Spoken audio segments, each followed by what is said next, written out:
Welcome to Way to Commerce. Subscribe to Way to Commerce. Today we discuss about commencement of new audit. Commencement of new audit. Concept learning is our main objective. Okay, so listen the complete class for better understanding. While commencement of new audit, first of all, appointment of auditor. Appointment of auditor. An auditor can examine his appointment. Yes, an auditor can examine his appointment. The shareholders have right to appoint an auditor. Shareholders have right to appoint an auditor. A copy of resolution shows the decision of management for the appointment. A copy of the resolution shows the decision of management for appointment. Next, second point, previous auditor.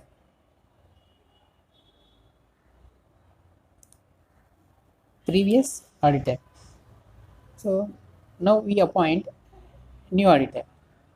So the previous auditor, the auditor can write a letter to old auditor.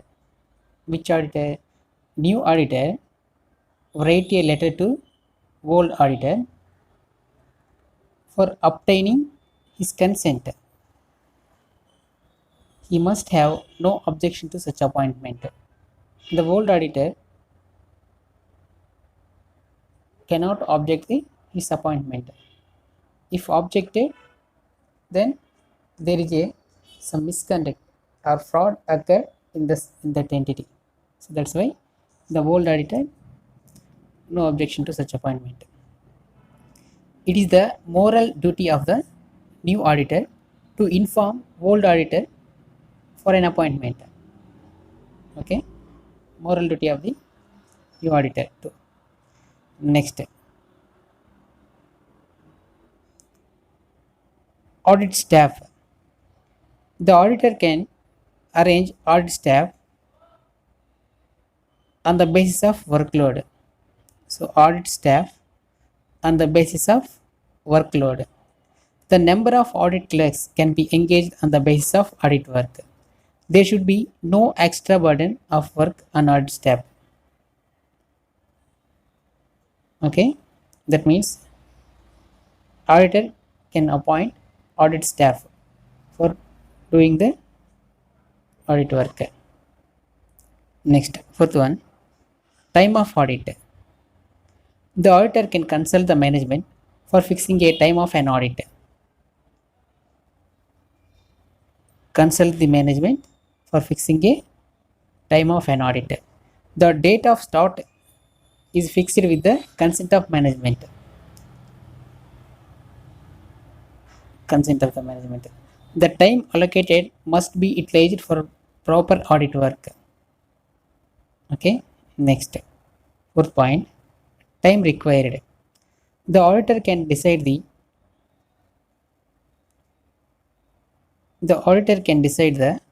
time required for completion of audit work. He can engage sufficient audit clerks to complete work in time, otherwise the cost of audit increases. So he has to appoint sufficient audit clerks. For what purpose? Complete the work in time.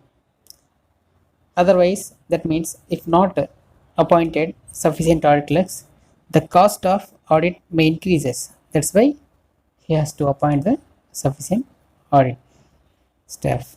Next, sixth point, audit duties. The auditor can note his audit duties. Such duties are usually stated in audit engagement letter.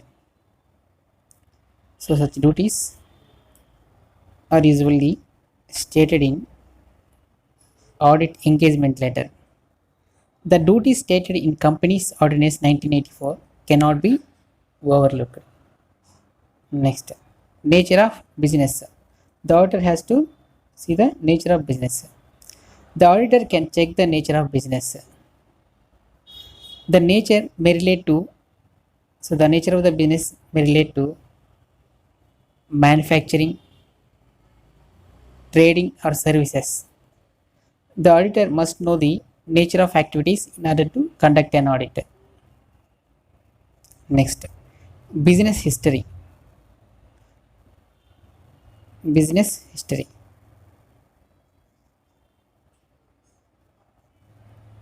The auditor should record the history of business.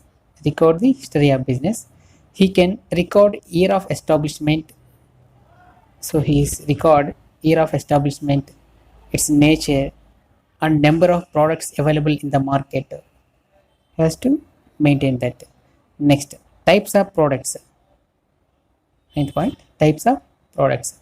The business may produce different products for different successful working. One product or service is not sufficient to compete in the market. The auditor should note the types of products. So auditor has to note the types of products also. Next, list of officers. List of officers. The auditor can ask for a list of officers,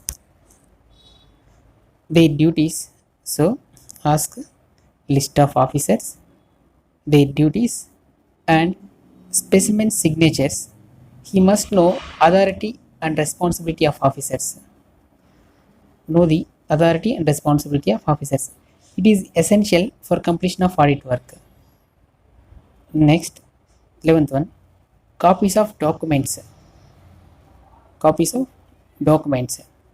The auditor can collect copies of documents like a memorandum of association, articles of association.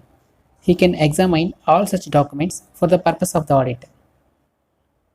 So he has to examine such documents for the purpose of the audit. Okay. Next, 12th point, books of accounts. The auditor can obtain list of books of accounts. List of books of accounts. He can check the legal requirements.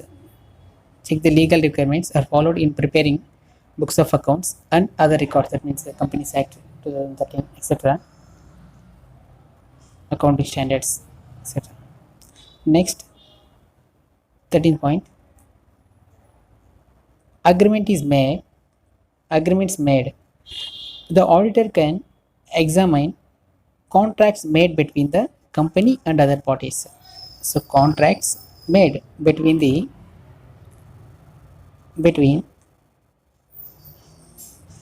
company and other parties. He has to verify. Company management must follow the terms and conditions. So company management must follow the terms and conditions. Next, accounting system. Accounting system. The auditor can examine accounting system adapted by management. Accounting system adapted by management. The system must be reasonable to produce reliable accounting information and record. So the system of internal control system must produce reliable accounting information and record.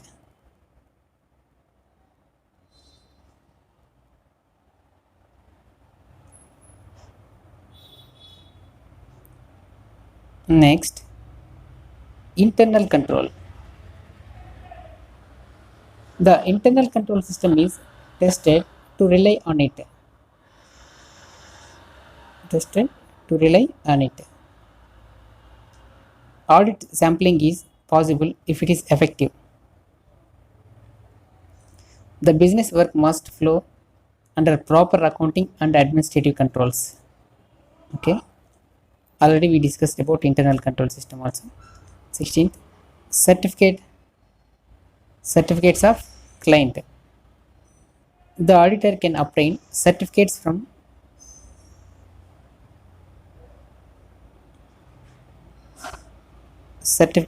client The confirmation of accounts from debtors and creditors is possible. The client can issue stock valuation certificate for the auditor.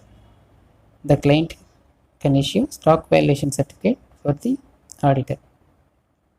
Next, old report. This means old audit report.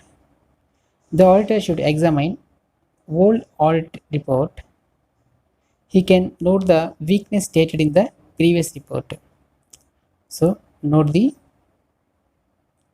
weakness stated in the previous report.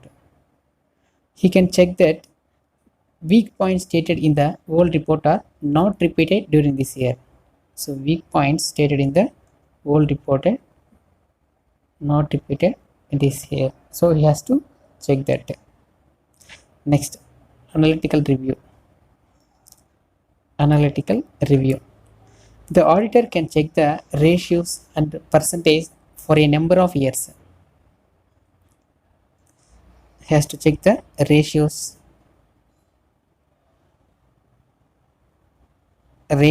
and percentage for a number of years. He can examine the trend of various items in order to note the unusual items. He has to analyze the trend.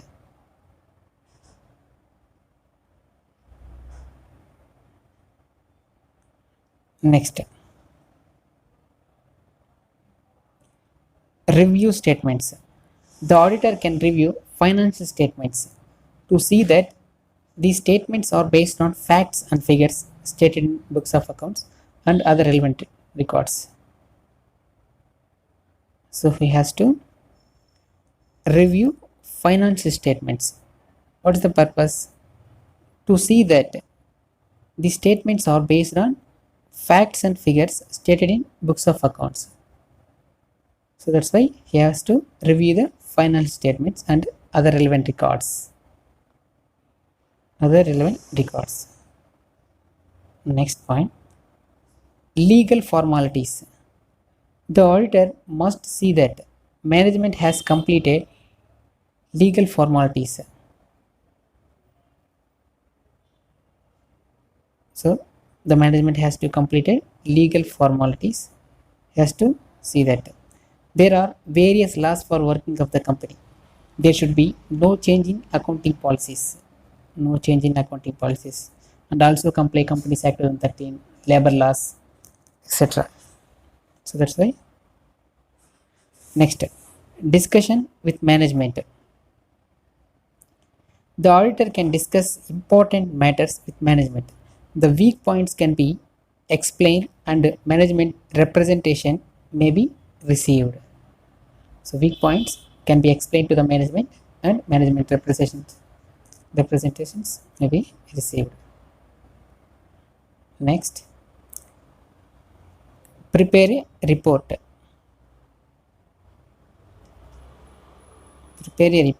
The auditor can prepare a report for work done by him. So the report for work done by him. When he is fully satisfied, there is a clean report. If he is fully satisfied, then is a clean report. In case of bad working, he can submit a